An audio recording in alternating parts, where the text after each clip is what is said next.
All right, welcome to Live, Lead, and In Between, a podcast for leaders who want to be better at leading in life and everywhere in between.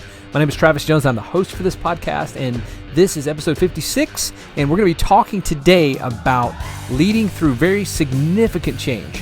And I have actually had the opportunity to do that, and man, it wasn't a fun thing, but we're going to get into that in a second. But hey, if you haven't had a chance yet and you've been enjoying the podcast, I'd love for you to hit subscribe, like, share, whatever you need to do to make sure it gets in your thread so that you can see it when we release new podcasts. I typically do one or two of those, or actually two of those a month, and then there's some special deliveries, some sermons, things like that as well that I'll put out there from an audio and video file. So love for you to get on that, and if you're really into that, that would be awesome. Now, today that topic is leading through significant change. So I serve in an organization, a church, and we were a part of a denomination.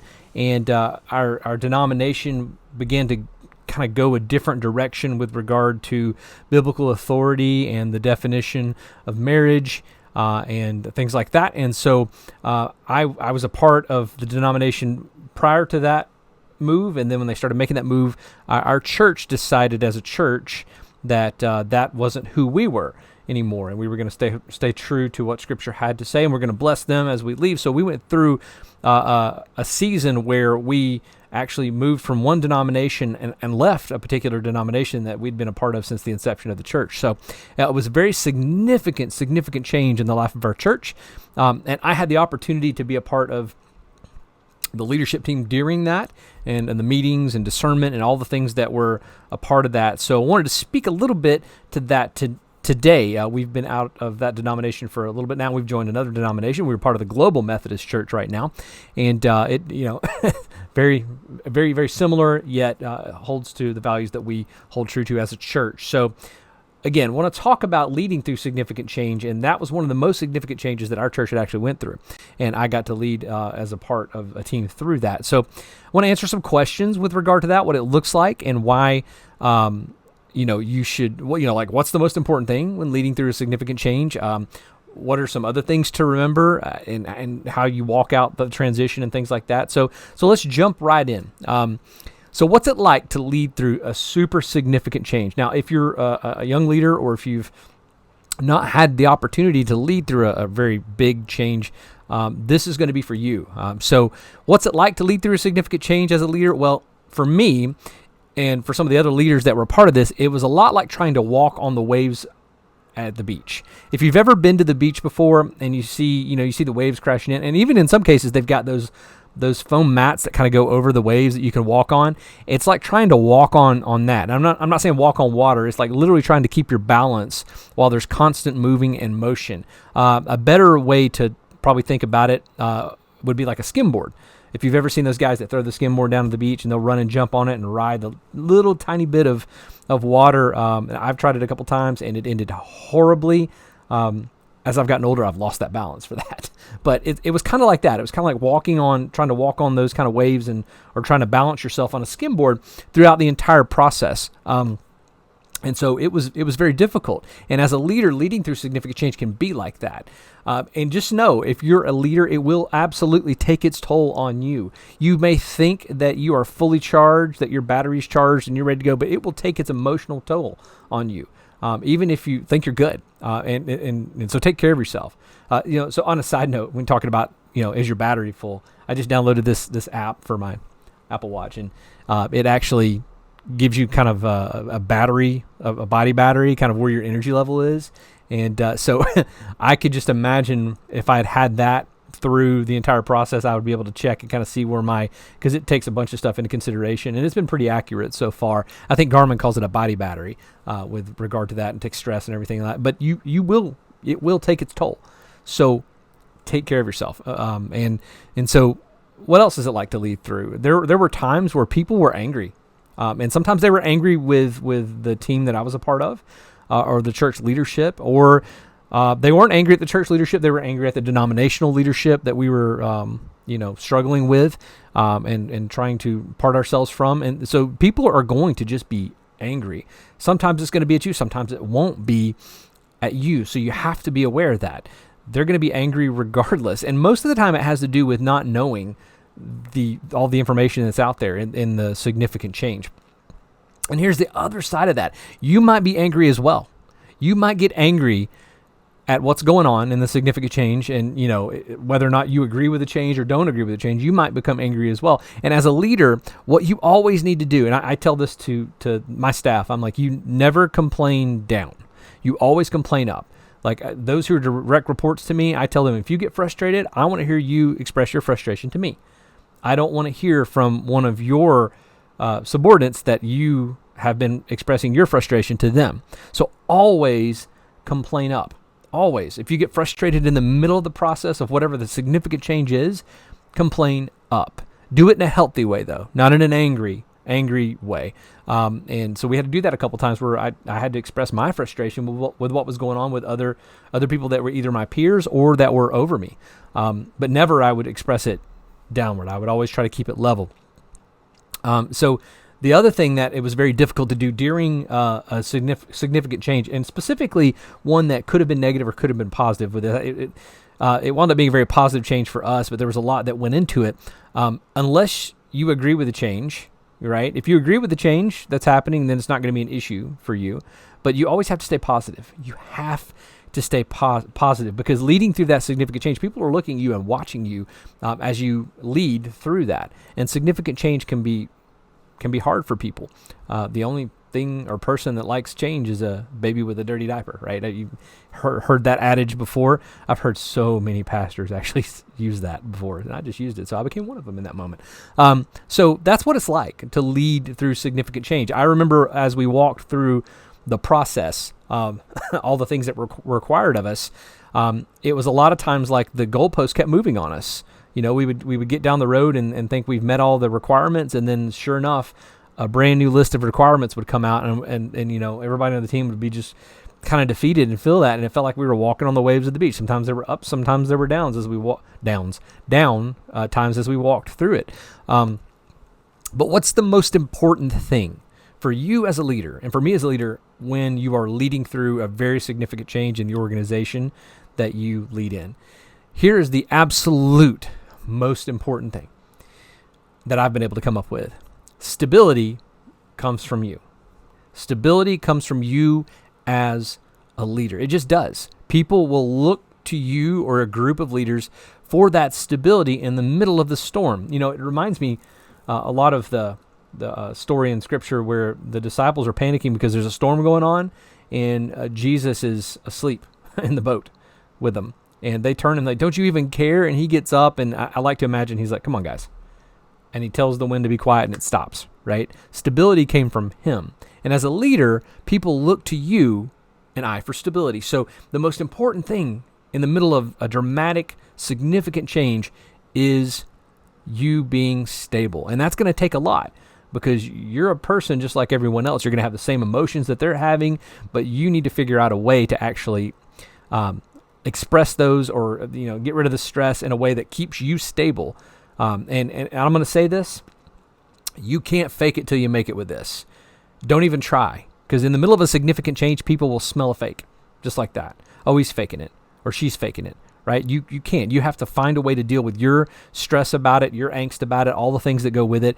You have to remain the stable one in the group, because people will look to you for that. And that is the most important thing. Now, I put that in the middle, but there are a couple other things to remember. And these are good ones. So one thing to remember during a very significant change, like for us, when we went through the change from one denomination to the other, or from one denomination to leaving a denomination, one of the things we had to realize and keep telling ourselves was that the significant change we were going through, though it took what it felt like a while, and it took a long while. The significant change that's happening is not a season. It is merely a transition or an inflection point that takes you to the next season. And sometimes those transition seasons can be longer than what you'd like, right? That they can be longer and less comfortable than you would like, but they're not a season in themselves. They are merely a transition. They can be turbulent. It's kind of like spring and fall, right? Sometimes you get thunderstorms because the atmosphere is not stable, but that leads you into a season that has more of a stable atmosphere and more of a stable climate. Like, for example, winter gives you colder weather, summer gives you warmer weather, right? But in between those, you have some play in the atmosphere. But just know that the significant change you're walking through right now is not the season. It's not going to last forever. It is merely a transition from one season to another season. And like for us, it was from one season, and the new season we've stepped into. It's been phenomenal, right? We've clarified who we are as a church and all the things that go along with that. So that's one of the things I would remember as I'm walking through whatever the change is. Another thing to remember is that people in the organization, if it's a church, the congregation, people will want certainty. They will ask you and expect you to give them certainty in your answers. But as a leader, as you walk through significant changes in an organization or whatever you're doing, you will never be able to offer them certainty in that. You will be only able to offer them clarity, right? Here's who we are. Here's how we're engaging in this. Here is where we are going. I remember as we walked through our significant change, and it felt like the goalposts kept moving a bit, that we had to stay true. We were like, listen, this is who we are, and this is how we're going to be our best no matter what the changes that are coming our direction. We're not going to change who we are as a result of others. And so people will want clarity, but you can't provide clarity. You're only going to be able to provide. People will want certainty, but you're only going to be able to provide clarity. And clarity is big, but that's all you can provide with that. One of the other things that we learned was that communication, over communication specifically, of what you can communicate is key. Over communication is key. And here's the reason why.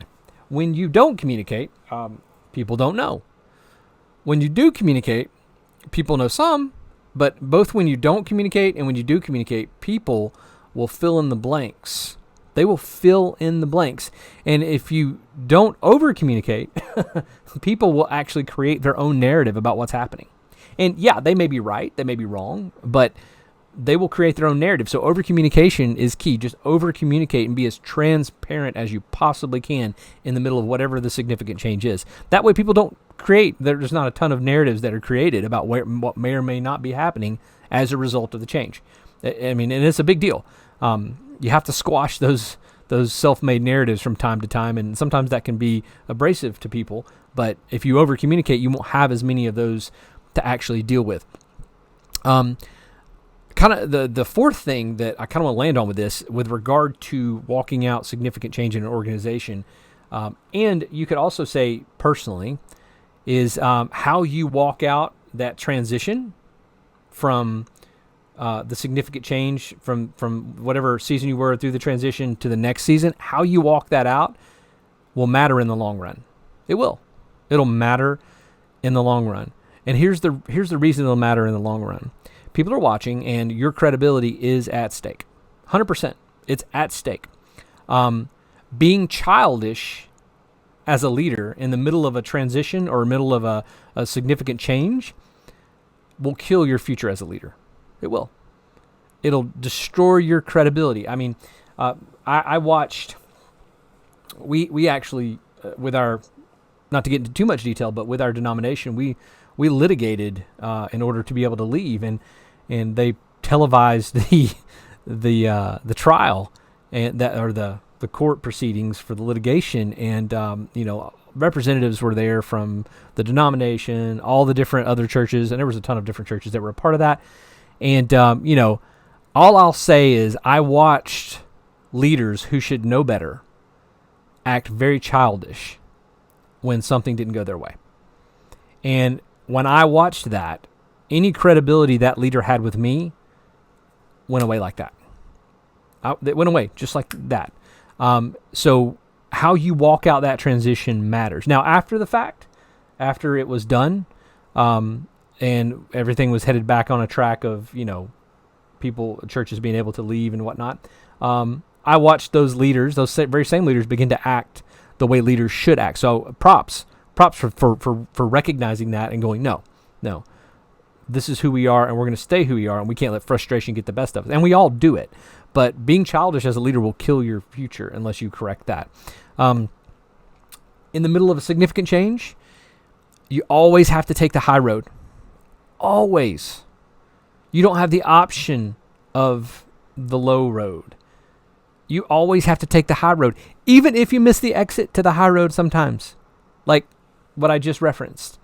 You missed the exit, did something crazy, you still get back on the high road with it. That's always what you do in the middle of transition or significant changes in seasons like that. People are watching, and they want to make sure you're real as a leader, and they have someone that they can follow and trust. And so here's the other thing. No matter how or what the outcome of the significant change is, you need to be able to bless those who have a hand in it. Whatever that change happened, right? So, and like with our situation, the one I'm kind of talked about with the denomination, we were leaving a denomination. We needed to be able to turn to them as we left and bless them and pray for them, pray for their success. And we would hope they would do the same. And they do, right? If you have someone that's leaving a job, okay, and that's a significant change for someone in someone's life, the person leaving the job, no matter why they're leaving the job, needs to be able to turn to the other party and be able to bless the other party as they go. And sometimes that's hard. I know of a situation that just happened with someone where they were unduly terminated, they said it was a due termination, but none of the things lined up with it. And in talking with this person, there was all kinds of stuff that this person could have done or said, but they took the high road. They didn't miss the exit with it. And as a result of that, I have to believe that very soon after that term, they had someone contact them, and actually they received another job, right? And so no matter how the outcome of whatever the outcome is of a significant change, you have to be able to turn and bless those who are a part of that, whatever the change was, right? You have to be able to turn and bless. There's no reason to be childish about things like that. Life's too short to be childish about things like that. So I'll say this as a way of closing out this particular podcast. Leading through significant change is never easy, and when it drags on, it can seem like it's like you're just never going to get out of whatever change it was. For us, it drug on for a little bit, and it felt like it was never going to end. But what I came to realize for us is that it was a marathon rather than a sprint. There were times in the race that we had to sprint because the goalpost changed, and then there were other times that we didn't need to sprint. We just needed to stay the course. We over-communicated. We did all the things that I talked about and tried to walk it out in a way that was healthy and honoring and would bless other folks. So, So with all that said, leading through significant change can be hard. But you as a leader are in the seat you're in for a reason. And as a result of that, people will make it through that change. And it'll be because you were stable in the middle of it, and you address things appropriately. So with that said, this has been Live, Lead, and In Between. And before we go, I like to say this. We have a Patreon page we've set up, and I use the plural term again. I'm going to get better at this. But I've set up a Patreon page for those who'd like to help support the show. The entry level, I think there's only one level. It's just a support level. It's like $5.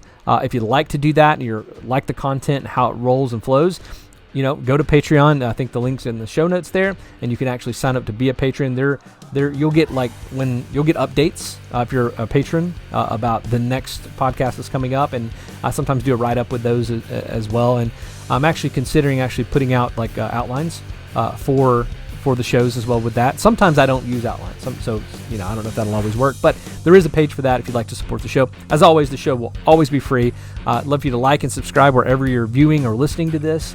And then if you know someone that would benefit from this, share it with them. Share this podcast with someone that you might think it will help. So with that said, this has been Live, Lead, and In Between, and I would encourage you today and every day, regardless of the situation, and especially in the middle of significant change, to lead well.